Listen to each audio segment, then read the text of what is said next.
আমার রসুলের নাম। তাই সেখানে তার একটা জিজ্ঞাসা ছিল, তার একটা প্রশ্ন ছিল, আমি তো সর্বপ্রথম, তাহলে এই নামটি কার? তাই সেই নামটির মর্তবা, মর্যাদা এবং সেটার গুরুত্ব তখনই বুঝতে পেরেছে যখন সে গন্ধম খেয়ে গুনাহগার হয়ে গেল। তাই সে এই নাম দেখেছিল আরশ কাঙ্গুরায়, বলেছিল পাক পরওয়ারদিগার, গন্ধম খেয়ে হলাম গুনাহগার, চলে আসলাম দুনিয়ার মাঝার, আজ এসে আরশ কাঙ্গুরায় দেখি নাম যার, আমার আর বুঝতে বাকি নাই এই নাম তোমার পেয়ারার। কথা সত্য। তাই মালিক যতই কান্নাকাটি করেছি, আজ তোমার এই পাকপাঞ্জাতন মোহাম্মদী নামের উসিলায় আমি তোমার কাছে ক্ষমা চাই। তাই সেদিন আমার আল্লাহ তাআলা তার দোস্তের নামের উসিলায় বাবা আদমকে ক্ষমা দিয়েছে।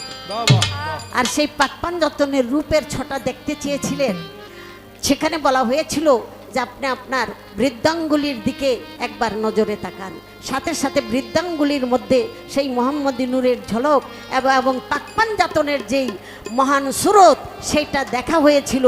সেইটা দেখে বাবা আদম চুম্বন করেছিলেন ঠোঁটে এবং চক্ষু মোবারক।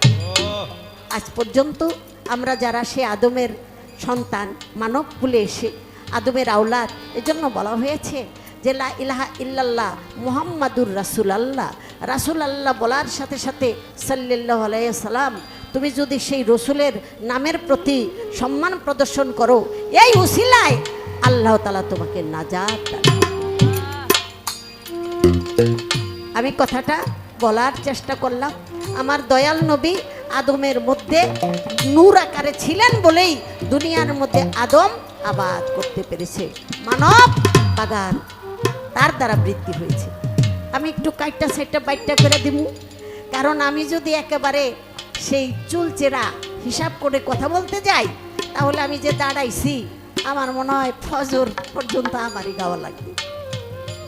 অতএব আমি জানি আপনাদের এখানে রাত্রি জাগরণ আপনারা কমই করেন, কারণ প্রায় মানুষেরাই শ্রমজীবী, তারা কর্মজীবী, এই জন্য একটু ঘুমানো লাগে, দেহেরও ক্ষুধা নিবারণ করা লাগে, চিত্ত বিনোদনেরও দরকার আছে, দুইটাই।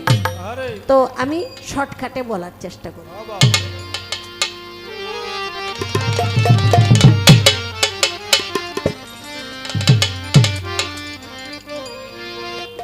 নবী উম্মতের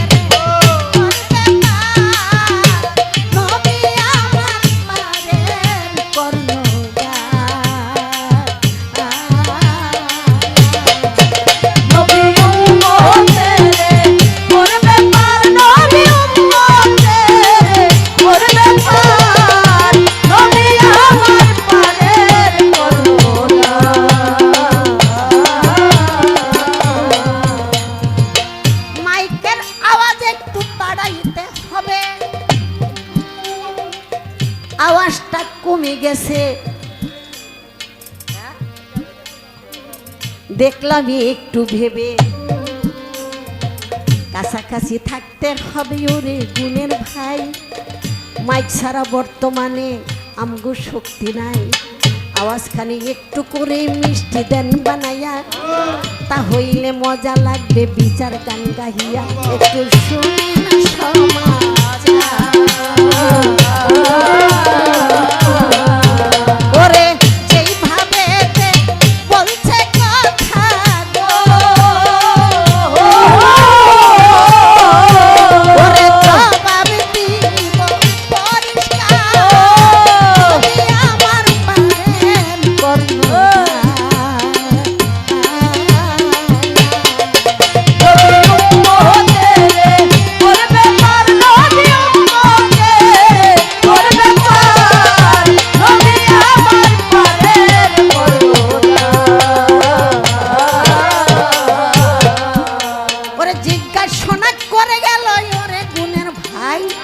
জবাব দিব পরে আমি সবাই বলে যাই, আগে তাহার গানের কিছু পয়েন্ট ধরতে চাই, তা না হইলে ভুলে যাব শুনে নিবেন, তাই পয়েন্টের জবাব তারে সময় দিতে হবে, তা না হইলে তিনি আবার জবাব দিবে কিভাবে, যতই হোক শত্রু তার সুযোগ দিতে হবে, তা হইলে ঠিক মতো জবাব তিনি দিবে। আমি বুঝাই না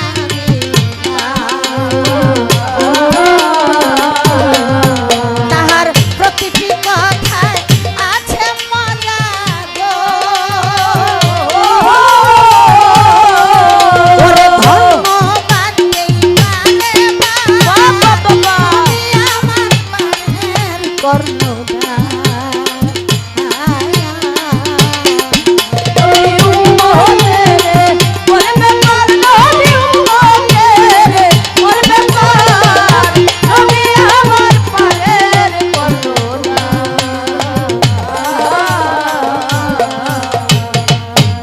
প্রথমবারে দাঁড়াইয়া একটি কথা বলে, সেই কথাটা শুনেছেন আপনারা সবাই মিলে।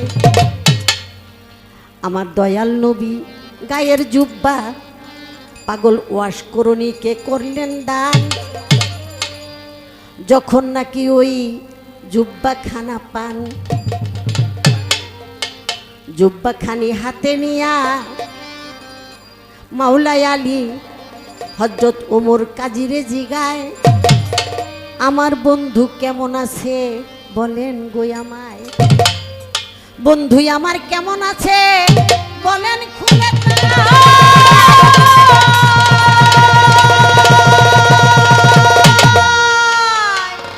এটা একটা গুরুত্বপূর্ণ কথা। এখন বাউল হিসাবে, প্রতিপক্ষ হিসাবে আমার এখানে একটা কথা আসতে পারে। যে জন্য কি বললেন যে আপনি তো উমর, বললো আমাকে চিনলেন কিভাবে? তখন বলা হলো যখন রুহানি জগতে ছিলাম আপনি আমার ডাইন পাশে দাঁড়ানো ছিলেন। আমরা তো জানি রুহানি জগতে কোনো নাই, এই দেহধারী আকার না। ওখানে যদি উমর কাজীকে পাগল ওয়াশ করণী চিনে থাকে, তাহলে আমার দয়াল নবী পর্দা নিয়েছেন এবং এই জন্যই গায়ের জুব্বা পাগল ওয়াশ করণীকে দিয়েছেন। এই কথাটা সে না বোঝার ভান ধরল কেন? কে বাবা? রুহানি আকারের খবর যে কইতে পারে, পরিচয় যে দিতে পারে, দয়াল নবী যে ইহধাম ত্যাগ করেছেন, কি বেসাল হয়েছেন, এই কথাটা ওয়াশ করণী অজানার ভান ধরলেন। কারণ সময় পাইলে পাক, না পাইলে না পাক, আমার বুঝা দেওয়ার কাম দিয়ে যায়। এর নাম হইল বিচার গান, পয়েন্টে পয়েন্টে ধরাধরি।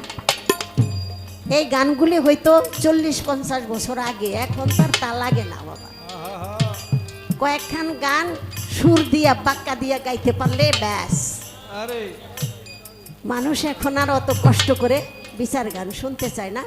আর আগের বিচার গান হয় না বলেন, না গাইতে না গাইতে বাবা একেবারে আমি অনেক কথা ভুলে গেছি। চর্চা না থাকলে মরসা ধরে যায়। এখানে শেষ না গো সরকার, আরো কিছু আছে। বাজায়ও না জিরাও, জিরানের দরকার আছে। গায়ের জুব্বা লইয়া সাজদাই পইরা জোরে মারো পাম। ওই হারমোনিয়ামের আওয়াজ ছাড়া আমি সব ভুলিয়া যাইতাম। আল্লাহ আমি সাজদা দিছি, আল্লাহ আপনি জানেন আমার নবীজি ইয়া উম্মতি বলে সারা জীবন চোখের পানি ফেলেছেন, উম্মতের 16 আনা গুনাহ মাফ করতে হবে। আল্লাহ বলেন 4 আনা, পাগল বলে 12 আনা, 16 আনা। আল্লাহ বলে আরো 4 আনা, মানে 8 আনা। পাগল বলে 16 আনা, আল্লাহ বলে 12 আনা। 4 আনা বাকি থাকতে পিছন থেকে টান দিল, পাগল তুমি কি সাজদা দিলা? তোমার গাঠি লইয়া তো আমরা কোমর পর্যন্ত মাটির তলে গাইরা যাই। তখন পাগল আফসোস করে বলল, আহা আমাকে যদি আর কিছুক্ষণ সময় দেওয়া হতো তাহলে আমি আমার দোস্তের উম্মতের 16 আনা গুনাই মাফ করাই দিতাম। কথা সত্য। এখানে গেল একটা। আমার দয়াল নবী যেদিন মেরাজেতে গেলেন, কুহুতর পাহাড়ে যাইয়া চারটা পেয়ালা পেলেন, মনে আছে না? মনে আছে? ঠোঁটস্থ মুখস্থ কণ্ঠস্থ তো। 4 পেয়ালা দয়াল নবী পান করিলেন কি? দয়াল নবী কি পান করলেন? মধুও না, পানিও না, সারাপও না, পান করলেন দুধ। আরে ওরে, দুধ আমার দয়াল নবী পান করলেন। পান করার পরে নিচে দা একটু রয়ে গেছে গা, সেই পেয়ালাটা ফিরাই দিলেন। আমার আল্লাহ বললেন, হে আমার দোস্ত, আপনি একটু বাকি রাখলেন, এই জন্য আপনার উম্মতের 4 আনা গুনাহ রয়ে গেল। আরে আপনি যদি সব খেয়ে ফেলতেন তাহলে আর গুনাহ থাকতো না। আমার দয়াল নবী বলেন, আল্লাহ গো, পেয়ালাটা আমার আরেকবার দেন, আমি পেয়ালা শুধু খেলাম। কথা সত্য। আমি দুধ তো খাবোই, আমি পেয়ালা সুইদা খাবো। খাবো, তবু আমার উম্মত যেন গুনাহ মাপ পেয়ে যায়। আরে আমার আল্লাহ বলে, না দোস্ত, বারবার সুযোগ আসে না, যা হবার তাই হয়ে গেছে। এই আয়াতগুলি পবিত্র কোরআনের মধ্যে চলে আসে। কথা সত্য। বুঝতে পারছেন আমার কথাটা কোথায়? বোঝা গেছে মনে হয়। আরেকটু বলি, ওখান থেকে যদি 12 আনা গুনাহ মাফ হয়ে যায় দুধ খাইতে যাইয়া, মাত্র 4 আনা থাকে, তাহলে পাগল ওয়াশ করুন আবার 16 আনা গুনাহ কোত্থেকে পাই? আরে বাবা, বলতে হবে কথাগুলি গো, ওরে শুনতে লাগবে চমৎকার, তুমি আমার প্রাণের কর্ণধার। তুমি উম্মতে করবে পার, তুমি উম্মতে করবে পার, তুমি আমার প্রাণের কর্ণধার। আর এই তো রইল একটি কথা, ধন্য রাজা সরে, এই কথাটা পয়েন্ট আমি গেলাম সবাই ধরে। আরেক কথা বলবো আমি ধন্যবাদ সবাই, সেই কথাটা বলতে বাবাই আমার মনে চায়, বলে দিব সেই কথাটা ধন্য রাজা সরে। আমার এখানেই কিন্তু কথা হয়ে যাবে, আমি নতুন করে অন্য কোনো প্রশ্ন জিজ্ঞাসা করব না, পয়েন্টই প্রশ্ন হয়ে যাবে। কথা সত্য। মুসা নবীর আমলে খোয়াজ খিজির, আরে আপনি সারা গানে গাইছেন, গুরুর ভজন ছাড়া, গুরুর হাত ছাড়া কোনো কিছু হবে না, কাজ হবে না। আমি যদি বলতে চাই যে খোয়াজ খিজির সে এত বড় বেলায়েতি পাওয়ার পাইলো, সে কোন গুরুর পাইরবি করছে? আরে বাবা, থাকে না কথাটা? হ্যাঁ, সে কোন গুরুর পাইরবি করছে, কয়দিন পাইরবি করছে? আর খোয়াজ খিজিরের মাজারটা পৃথিবীতে কই আছে? আরে বাবা রে, কঠিন কথা। আজকা হ্যাঁ, খবর আছে। পয়েন্টে কিন্তু প্রশ্ন হয়ে দাঁড়াইতেছে, তার মাজারটা কোথায় আছে? আরেকটা জিনিস, ভাদ্র মাসে আপনারা করেন কি না আমি জানি না, হ্যাঁ, কি একটা বেউরা ভাষায় না, আমরা কইতাম ওই ফরিদপুর ভেড়া ভাষানি, আর কোনো অঞ্চলে বলে ভেলা ভাষায়। হ্যাঁ, এটা হলো খোয়াজ খিজিরের নামে ভাষায় না। বাসায়। এইবার সারা জীবন খালি শুনছি ভাষায় ভাষায়, আমার জানার দরকার এই ভেড়া ভাষায়, এটা অন্য কোনো গাছ দিয়া না, খালি কলা গাছ দিয়া ভাষায়, এটা অতি প্রথম কে ভাষাইছে, কার হুকুম? এই আরে, সব গোড়ার খবর। হ্যাঁ, মানিকগঞ্জ উঠিয়ে যাব, কঠিন। আপনি গো মানিকগঞ্জের মানিক দেখেন কি কয়, হ্যাঁ, খালি লেখা আছে। হ্যাঁ, মানিকগঞ্জের মানিক 7 রাজারও ধন, আজকে কথা বলবে সে যে মনের মতন, আমরা শুনল কথা ভেলা ভাষাইলে বলেন কি উপকার গো।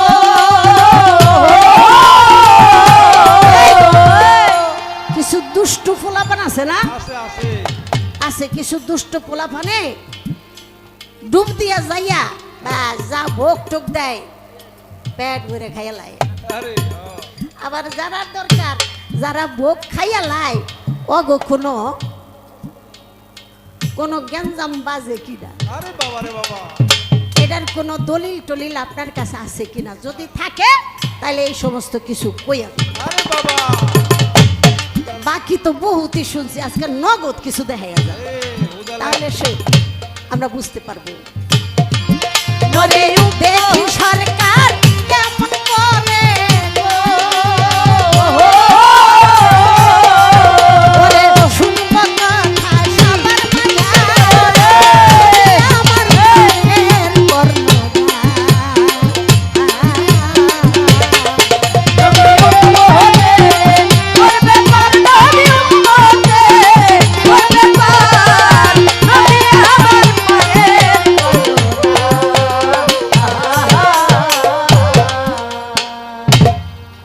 আমার দয়াল নবী নিজেই কাবা, আবার নামাজ পড়তো কোন দিক চাইয়া। এই কথাটা জিজ্ঞাসা করলো সুযোগ একটা পাইয়া। বুঝে গান, নবীজি আদম সুফিরও বাবা, নবীজি আমার কাবার কাবা। নবীজি যদি কাবার কাবা হয়, তাহলে দয়াল নবী যখন নামাজ পড়তেন তখন কোন দিকে যায়? আরে নামাজ পড়বো কি, নবী নিজেই তো নামাজ। বাবা, যারা নাকি উশৃঙ্খল মোড়ে যাইতেই চায় না হেগিলের একটু ওইটার প্রতি গুরুত্ব বাড়ানোর জন্য মাঝে মাঝে দয়াল নবী যাই। আমরা মাঝে মাঝে ওষুধ খাই, দুই একজনে জিগাই, আপনার এত বড় পীর মুর্শিদ মানুষ, আপনি গোবর ওষুধ খাওয়ান লাগে। জবাব আছেন একটা, আরে বেড়ারা আমরা খাই জানি, তোরা বুঝোস যে না হোক ওই পিসাবি যখন খাই তাহলে আমগো খাওয়ান লাগবো। ওই বেড়ারা যে ডাক্তার হইয়া বইরিস, অগো একটা পেট নাই,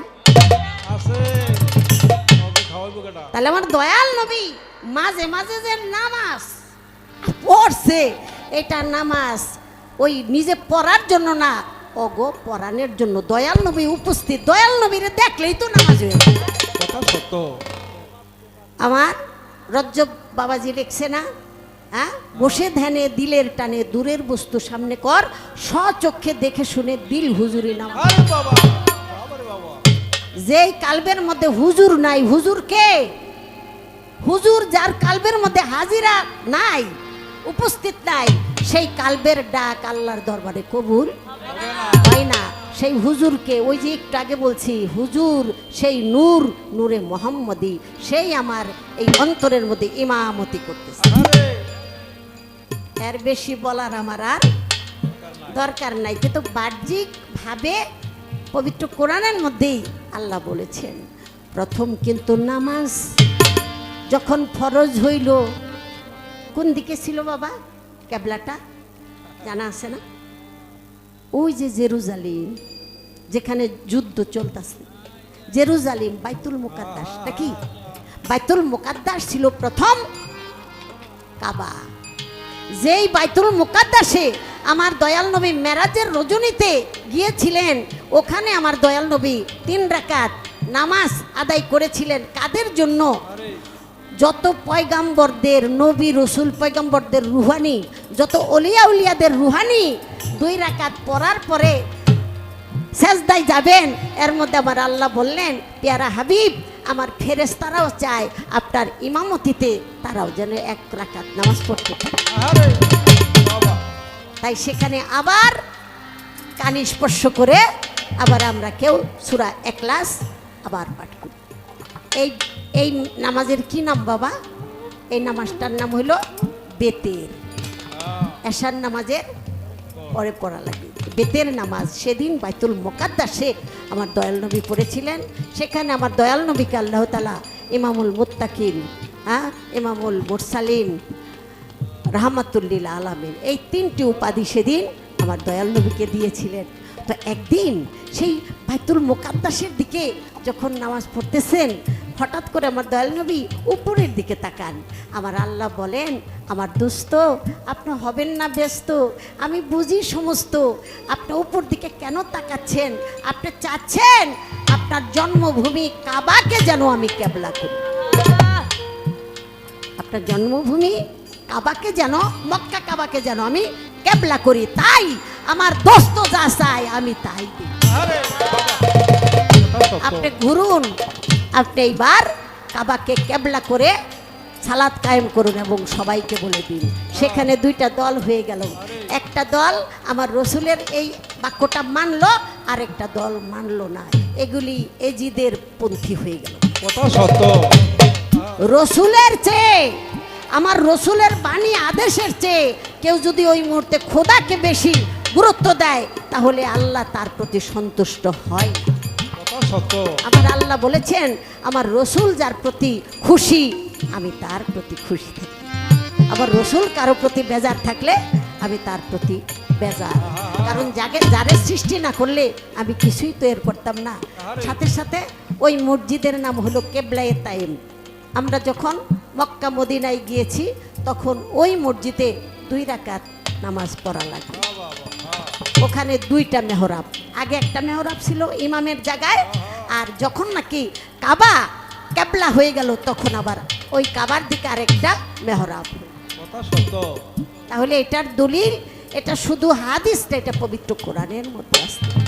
ও বাবা, যেই নবীর জন্য, যেই রসুলের জন্য মক্কা কাবা কেবলা হইল, আর সেখানে কিছু মানুষ হজ করতে যায়, তারা আমার রসুলকে কোনো গুরুত্ব দিতে, যার জন্য আমরা মক্কা পাইলাম, কেবলা পাইলাম, হ্যাঁ, তারা যখন আমার রসুলকে মাটির মানুষ বলে, আমার রসুল সুপারিশ করতে পারবে না হাসরের মাঠে, আমার রসুল গায়েব জানে না, এর মতো ভণ্ড প্রতারক জগতে আর দোসরা হতে পারে না। আমরা ইমানি সত্তা নিয়া আমরা ওই মুখোশধারী মুসলমানের দলে আমরা কোনোদিন যাব না। কথা সত্য। যেদিন আমার